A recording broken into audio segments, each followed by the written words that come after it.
Ito ang Tecnopova 7 Ultra 5G, ang bagong panglaban sa usapang mid-range gaming. At madami din nagsasabi na mas worth it or mas better to sa Infinix GT 30 Pro.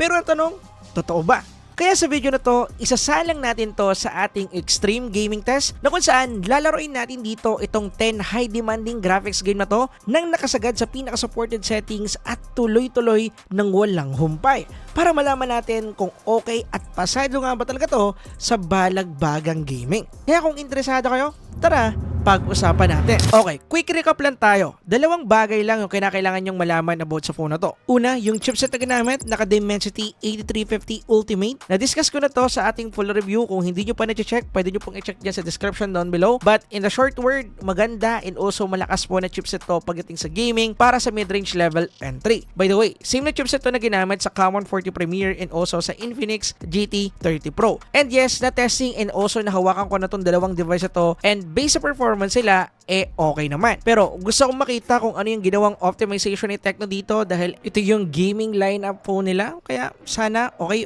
Anyway, yung pangalawang specs sa kinakailangan nyo tandaan pagdating sa gaming is yung kanyang battery. Meron tong 6,000 mAh battery capacity at yan yung itetest natin kung makunat nga ba talaga pagdating dito sa gaming test. Ngayong na-review ko na kayo about sa part na to, pag-usapan naman natin yung ginawa naming preparation para masagawa itong extreme gaming test. Syempre, unang-una, chinarge namin yung phone up to 100%.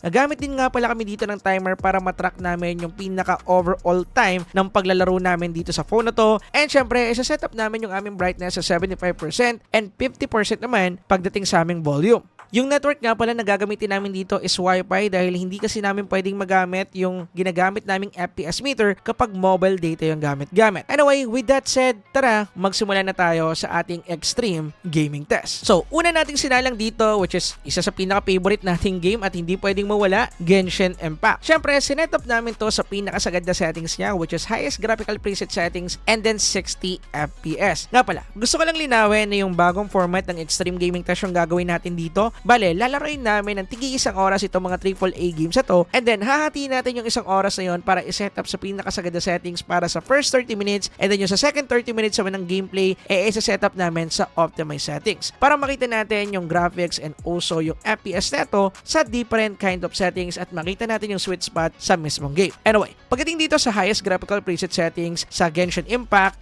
goods na goods naman yung nakuha nating performance. Yun nga lang, hindi tayo nakakuha ng maintaining 60 FPS pero sa first 30 minutes ng paglalaro natin, pumalo to ng 50 to 60 FPS. Kaso nga lang, after nun, bumaba na to ng 45 FPS to 50 FPS. Meaning, hindi talaga siya ganun ka-stable pagdating sa 60 FPS and ganun din yung pinakita niyang performance pagdating sa Infinix GT 30 Pro and also sa Common 40 Premier. And yung pinaka-FPS drop na nantala namin dito is 40 FPS. Anyway, after ng 30 minutes ng paglalaro, pumalo to ng 45 to 46 degree Celsius. Mainit po yan. Anyway, walang pahinga-pahinga. After namin mag-temperature check, sinetap agad at sinalang agad namin ulit yung Genshin Impact. Pero dito, iniba na namin yung settings. Medium settings preset na siya and then 60 FPS combo. Pagdating dito, mas naging okay yung ating FPS. Nakakuha tayo dito ng 55 to 60 FPS pero still, hindi pa rin siya umabot ng 60 FPS pero mas naging stable siya unlike kanina na bumababa or pumapalo na lang ng 45 to 50. Dito, naglalaro ng 55 to 60. Yun nga lang, hindi siya stable. So palaro-laro siya doon sa part na yun. Yung pinaka-FPS drop naman na natala namin dito, pumalo lang ng 48 FPS, which is nice. Pagdating naman sa temperature na nakuha namin dito, after ng 30 minutes of gameplay sa ganitong settings, nakakuha lang kami ng 42 degree Celsius, which is makikita natin na bumaba yung kanyang temperature and take note lang po, hindi po namin pinahinga yung device. After namin siyang isalang sa highest graphical preset settings, naglaro agad kami dito at nakita niya naman na bumaba yung kanyang temperature, which is nice. Anyway, walang pahinga-pahinga ulit. Next naman namin nilaro dito is WUWA. And then dito, sinagad namin yung overall settings niya. Nakasagad na lahat, high resolution, 60 FPS, and sagad na rin yung graphics. Goods na goods. Kaso nga lang, pagdating sa naging gameplay natin dito, pumalo lang to ng 45 FPS. Pero don't get me wrong, pumapalo to ng 60 FPS dito kasi sa part na to, nakalimutan namin i-activate yung kanyang game booster. Nung inactivate namin siya nung last minute na, nakita namin na pumapalo naman siya ng 60 FPS pero at the end, bababa din agad siya ng 45 FPS or nasa maintaining 50, which is ganun pa rin naman kahit i-activate namin. So pagdating dito, wala naman masyado naging FPS drop, although pumalo siya ng 43 FPS, but okay naman yung nakuha nating gameplay sa kanya in overall. And after din ng 30 minutes sa paglalaro dito sa gantong settings, nakakuha lang kami dito ng 41 to 43 degree Celsius. Then after namin i-check yung temperature nito, iniba lang namin yung settings sa medium settings preset, and then 60 FPS combo again. And then pagdating dito, the same FPS pa rin yung nakuha natin, maintaining 45 FPS, at wala tayong natalang drop dito, although bumababa ng konti to 43 FPS, same as kanina. So walang masyadong pinagbago, mapa medium settings or sagad na settings man. It depends on you. And after ng 30 minutes ulit ng paglalaro sa ganitong settings, nakakuha lang kami dito ng 42 degree Celsius, which is nice. Anyway, next naman namin nilaro dito is itong solo leveling. So dito, same ng mga naunang games, sinet up namin siya sa pinakasagad na settings, max all settings lahat, and then 60 FPS, and pagdating sa naging gameplay natin dito, smooth na smooth and decent din yung naging performance natin. Yun nga lang, yung FPS natin, the same lang din sa WoWA, hindi siya nag-i-stable sa 60, although nagkakaroon tayo ng magandang average FPS which is nasa 52 to 60. However, yun nga, hindi siya nag-maintain or nag-i-stay sa iisang FPS. Patalon-talon siya. Then pagdating sa pinaka-FPS drop na nakuha namin, pumalo to ng 43 FPS, and ang good thing dito, papitik-pitik lang yon, bumabalik din agad sa 50 plus FPS after ng ilang minuto. Bumabalik din agad sa 50 plus FPS after ng ilang segundo. Anyway, after ng paglalaro namin dito ng 30 minutes, nakakuha kami dito ng 40 to 41 degree Celsius lang, which is magandang temperature. So, walang pahinga-pahinga ulit. After namin mag-check ng thermal, sinalang ulit namin itong solo leveling, binago lang namin yung settings sa medium graphics preset, and then 60 FPS combo again. Then pagdating dito, nakakuha tayo ng decent 58 to 60 FPS na di hamak na mas mataas unlike sa 52 to 60 FPS. Pero the same lang din kanina, wala din tayo dito natala na pinaka-maintain niya as in nag-stay sa isang FPS. Talagang patalon-talon siya sa 58 to 60, which is more okay and also mas maganda unlike kanina na napakalaki ng gap. And after ng 30 minutes sa ganitong settings, nakakuha kami ng 37 to 39 degree Celsius lang, which is mas mababa unlike kanina. And para sa akin, goods na goods yan pagdating sa ganitong settings. Kaya para sa mga solo leveling players dyan, gantong settings yung pinaka-okay sa kanya. Anyway, walang pahinga-pahinga again. Next naman namin sinalang dito is itong Crystal of Atlan. Marami mga nagre-request ng game na to at alam ko na yung reason kung bakit. Siyempre, sinet-up namin to sa pinakasagad na settings, ultra settings lahat, and then 60 FPS combo. Pagdating dito, nakakuha tayo ng decent performance. Nakakuha tayo ng 56 to 60 FPS, which is maintaining, and the same lang din sa mga naunang game. Hindi siya nagstay sa single FPS, talagang palaro-laro siya dyan sa part na yan, which is para sa akin, consider as normal dahil gano'n naman talaga dapat. But after namin mag-review ng footage, may natala pa rin kaming FPS drop dito, which is pumalo siya ng 45 FPS para sa kanyang FPS drop, pero bumabalik din naman agad sa 50 plus FPS after ng ilan segundo. As in, papitik-pitik lang talaga. So in overall, pagdating sa game na to, sa gantong settings, goods na goods, okay yung performance natin, hindi ganong mahihirapan ang FOBA 7 Ultra. Anyway, after ng 30 plus minutes ng paglalaro, nakakuha kami dito ng 43 to 44 degree Celsius. Now, yung next naman naming nilaro dito, which is yung pinaka-favorite naming game dito sa studio, is itong Car X Street. So dito, dating gawi, the same na mga ginagawa ko sa mga nire-review nating phones pagdating sa Extreme Gaming Test, hindi ko na ginalaw yung kanyang default settings, which is 445 settings. And pagdating sa naging gameplay natin dito, nakakuha tayo dito ng decent performance, naglalaro ng 55 to 60 FPS yung pinaka nakuha nating FPS, and yes, napaka-smooth and also decent nung naging performance niya pagdating sa game na to. Actually, kahit hindi ko na i-adjust pa yung graphic settings dahil nung una iniisip ko, ganun yung mangyayari kasi medyo nahirapan ng konti si Infinix GT30 Pro pagdating dito. Nga pala, on post-production na nga rin pala yung review natin doon, so abang-abang kayo dyan. But anyway, pagdating dito, yes, goods po yung naging performance natin, and after ng 30 plus minutes din ng paglalaro dito sa Car X Street, nakakuha kami dito ng decent temperature which is 41 to 43 degree Celsius lang. Anyway, move forward tayo dyan sa mga AAA games na yan at pag-usapan naman natin itong mga shooting games. And unahin na natin dito itong PUBG Mobile, which is yung collaboration phone ng PUBG at saka ni Tecno din. Which is ito rin yung game na kakolab na Tecno dito sa Tecno FOBA 7 Ultra dahil ito yung collaboration phone ng PUBG and also ni Tecno. So dapat optimize dito. And yes, optimize siya. Dahil pagdating dito, pinrioritize natin yung FPS settings, sinet up natin sa smooth graphics para lumabas yung ultra extreme FPS, and guess what? Lumabas siya. And pagdating sa naging gameplay natin dito, nakakuha tayo ng maintaining 120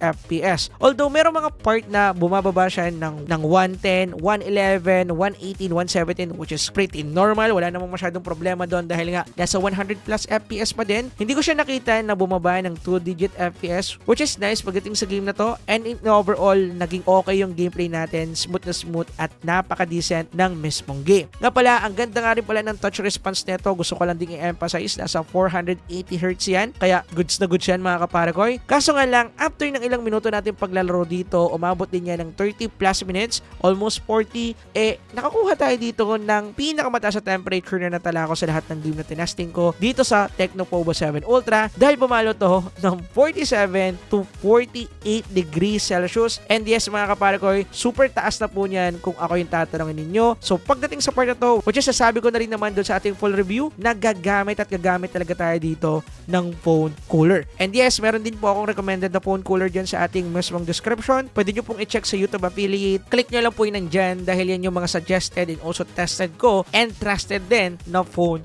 coolers. Anyway, sa kalagitnaan nga din pala ng paglalaro natin ng PUBG, bumigay na rin kaparakoy yung ating battery. Dahil na-reach niya yung pinakahangganan niya, which is 0%, mutika na nga mag-shutdown, at tumagal po ito ng 4 hours and 51 minutes. And kung ako yung tatanungin ninyo pagdating sa battery performance nito, para sa akin masasabi ko na above average yung nakuha natin. Meron kasi ako mga phone na umabot lang ng as in 4 hours kahit na 6,000 mAh battery yung battery capacity nila. So, hindi ko rin naman masyadong inaasahan ng bahagya yung performance niya pagdating sa battery dahil nga medyo hirap pa rin talaga yung kanilang optimization pagdating dito. But ganoon pa man, hindi ko may kakaila na nag-i-improve si Tecno pagdating sa part ng battery and also optimization. So in overall, pagdating dito, para sa akin, pasado yung kanyang battery in terms of balagbagang gaming. And dahil mayroong bypass charging support ang Tecno Povo 7 Ultra, saksak lang namin sa charger and then ready to go na ulit. Next nating sinalang dito is itong Delta Force, and then dito, sinet up din natin siya sa medyo optimized settings niya, which is exquisite graphic settings and then ultimate FPS. And pagdating dito, nakukuha rin tayo ng pretty normal and also decent na performance dahil nakukuha tayo dito ng maintain 60 FPS at napakaganda niyan mga parakoy. Halos hindi siya bumaba at kahit na nag-review kami ng footage, halos wala kaming nakita. Although, yun nga, meron kaming napansin na bumababa siya ng 59, but yun, bumabalik din naman agad ng 60. And actually, normal naman yan sa kahit anong laro. And yes, pagdating dito sa ating Garena Delta Force, hindi mahihirapan dito ang Tecno Povo 7 Ultra. Then after ng ilang minutong paglalaro, nakailang rounds din kami dyan, nakakuha tayo dito ng 41 to 42 plus degree Celsius. At masasabi ko pagdating sa kanyang thermal and also performance, pasado na. Anyway, walang pahinga-pahinga. Next naman namin sinalang dito is itong Blood Strike. Pagdating dito, naka high resolution settings, high graphic settings, and then extreme FPS. And kapag sa naging gameplay natin dito, same feedback lang din. Okay na okay din yung naging gameplay natin dahil pumalo to ng solid and also maintaining 60 FPS, same ng Garena Delta Force. Kaso nga lang, meron tayong mga phone na na-testing before na nasa gantong presyo din na pumalo ng 120 FPS yung nakuha nating FPS and just in the exact settings. So pagdating dito sa port ito, syempre, need pa rin talaga ng konting usap dito na Tecno sa mismong Blood Strike para mas maging optimized to dito sa Tecno Povo 7 Ultra dahil yes, wala pa rin po tayong 120 FPS dito. But for sure, kung magagawa na to ng usapan and also antayin natin yung ibang update, magkakaroon din tayo dito ng 120 FPS. Pero as of now, hanggang 60 FPS lang muna and masasabi ko na okay and decent naman yung performance kahit ganyang FPS lang muna yung makukuha natin dito sa Blood Strike. Anyway, after ng ilang minutong paglalaro namin, nakakuha kami dito ng 36 to 39 degrees Celsius, which is isa to sa mga game na hindi nahirapan talaga itong ating Tecno Povo 7 Ultra, which is para sa akin, kudos. Anyway, next naman namin sinalang dito is itong Arena Breakout. Pagdating dito, balance settings lang tayo and then 120 FPS performance preset. Yan kasi yung pinaka magandang setting sa graphics niya para mapalabas namin yung 120 FPS. So, wag nyo kaming i-judge. Pinarioritize lang namin yung FPS. But ganun pa man, pagdating sa naging gameplay natin, yes, nakakuha tayo ng solid 120 FPS. And yes, then, decent at napakasmooth ng ating performance pagdating dito sa Garena Breakout. Kahit marami ng mga kalaban, marami ng bumabarel, and sometimes meron ng explosion, walang nagiging problema. Although, no nag-review kami ng footage, nakakuha kami dito ng drop na 115, which is papitik-pitik lang at bihira lang din namin nakita, ilang beses lang, mga 3 o 5 beses lang, and then wala na. Ganun pa man, after ng ilang minutong paglalaro dito sa ating Garena Breakout, nakakuha kami dito ng 40 to 43 degrees Celsius at kung okay yung tatanungin ninyo, acceptable na temperature yan. And yung last naman na game na sinalang namin dito, itong Once Human. At ito yung pinaka-favorite na game ng editor ko ngayon. Wala kasi akong tiyaga dito. Anyway, sinetup namin to sa quality graphic settings and then sinetup namin yung kanilang FPS sa ultra high FPS. And pagdating dito, nakakuha tayo ng decent 60 FPS. Kaso nga lang sa unang part lang yan dahil nung nandun na tayo sa mga dulong part ng tumatagal na yung paglalaro, pumalo to ng 50 plus FPS sila. May mga part na nasa 49, 47, 45 and then bumabalik na lang ulit siya sa 50, 51, 52, and 53. May mga part din na pumapalo siya ng 60 pero just as I said, mas maintain siya sa 50 plus FPS lang, which is para sa akin acceptable dahil hindi naman kami nahirapan at okay na okay pa rin naman yung naging gameplay namin. Then nung nag-review kami ng footage, nakita namin na yung pinaka FPS drop na natala namin dito is 42 FPS. And para sa akin, di naman masyadong nahalata and just as I said, goods naman yung naging performance niya all the way. Kaso nga lang, nakakuha tayo dito ng medyo mataas-taas sa thermal dahil nga medyo mabigat and also hindi pa ganun ka-optimize itong Once Human kasi dating PC games to. Anyway, pagdating dito, nakakuha kami ng 46 to 47 degrees Celsius after ng almost 1 hour na paglalaro. And para sa akin, goods naman yung nakuha namin performance dito. Yun nga lang, dahil nga hindi pa optimize yung game, isa to sa masasabi kong mahirap laruin dahil nga hindi pa optimize. But kinaya yan ng Tecno Pova 7 Ultra and dyan yung masasabi ko na goods yung performance. And that's it mga kapare ko. Tumagal lang 7 hours yung overall extreme gaming test natin. RIP sa mga mata namin. And ito nga pala yung conclusion and also overall opinion ko about sa nakuha nating result pagdating sa extreme gaming test netong Tecno Pova 7 Ultra. In terms of performance and also optimization na ginawa ni Tecno dito sa 8350 Ultimate chipset, masasabi natin na nandun talaga, hindi nawala yung performance at nandun din talaga yung init na makukuha natin dito. Yes, performance-wise, nandun talaga maganda, hindi siya nag-thermal throttling. Although, merong mga game na medyo parang buggy. Kung ako yung tatanungin, kagaya na lang ng Wuwa na pumalo lang ng 45 FPS. Kaso nga lang, honest, mistake din naman dahil hindi namin na-activate yung kanyang performance mode dun sa kanyang built-in game booster, which is malaki din yung epekto. Pero before kasi, kahit di naman namin i-activate, lumalabas naman ng kusa. So, para sa akin, medyo, kinakailangan itong tingnan ni Tecno. Pagdating naman sa thermal, yes, nandun talaga at napakita ko na rin naman to sa ating Common 40 Premier Series review and also sa Infinix Note 50 Pro Plus. Nakita talaga natin na umiinit ang mga Dimensity 8350 chipset. And yes, kinakailangan po talaga natin gumamit ng mga external phone cooler and also kinakailangan din natin i-adjust yung ating graphic settings if ever na ayaw natin gumamit ng mga external cooler. But yung suggestion ko para sa mga gamers out there, talagang balagbag kapag naglaro, must have talaga dapat ng phone cooler. Kasi kapag matagalang session talaga sa gaming, iinit at iinit yan. Pagdating naman sa battery performance nito, para sa akin, above average yung nakuha nating score dito. Marami na kasi akong mga phone na na-testing na merong 6,000 mAh at yung iba hanggang 4 hours lang. Yung iba naman nasa 4 hours and 13, 4 hours and 40. Sa kanya, almost 5 hours na. And actually, kung ako yung tatanungin ninyo, just as I said, above average at decent na rin yung ganyang performance pagdating sa gantong balagbagang gaming. And kung malolobot nyo rin naman agad itong phone na to, pwede naman natin siyang gamitan ng bypass charging na isa sa malaking bentahe niya dahil meron pang ibang mga phones na walang bypass charging kagaya lang ng Poco X7 Pro. Pero need pa rin talaga ng improvement na Tecno pagdating sa power consumption ng battery nila, need nilang i-optimize yan. Meron din kasi ako mga phone na na-testing na meron 6,000 mAh battery capacity at yung iba sa kanila halos umabot na ng 6 hours. And yung iba naman, nasa 5 hours plus. Kaya tingnan natin kung ano yung mangyayari in the future. Now, ano yung final verdict ko sa phone na to? Kung titingnan natin yung pinaka main objective or focus ni Tecno about sa phone na to, which is gaming, yes mga kaparekoy, masasabi ko na na-nailed yan na Tecno pagdating dito sa Tecno POVA 7 Ultra. Kaya ngayon title ng video natin doon sa full review gantong upgrade talaga yung need natin pagdating kay Tecno dahil walang masyadong kalaban ng Poco X series and also GT series dito sa Philippines. So dahil ngayong lumapag na sila, for sure mas magiging maganda na yung competition and also hindi na sila yung maghahari sa segment na to, which is super interesting. Now, in overall, just as I said, kung in terms of gaming, dahil yun yung pinaka main objective ng phone na to, yes po, na-nailed niya yan. And kung mabibili nyo to sa 13,000 plus na promo sale price nila, masasabi ko na napakasulit ng phone na to, lalo na yung mga previous na pinakita ko sa inyo. Kaya kung ako yung tatanungin ninyo,